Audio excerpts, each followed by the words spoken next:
Çekiyor yanındaki oğlan kimi. Oğlan kimi. Çekiyor yanında. Sahibi. Stop şoförü vardıysa. Bir bakalım. Tamam şimdi.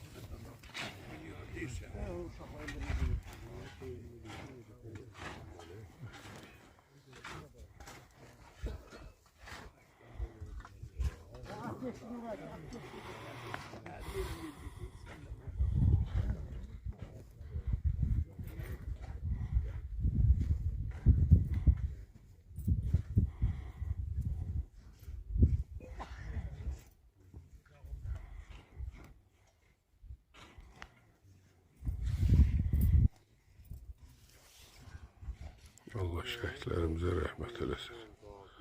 Devletimizi, prezidentimizi korusun.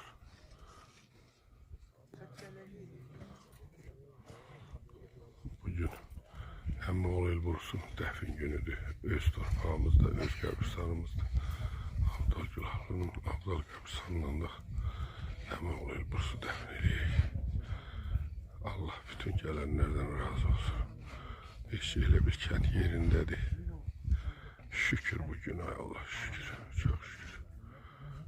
Allah burada yaşamağı, burada da ölenlerimizi dəfn eləməyi bizə qismət eləsin. Böyle zorla gətirməyəyik.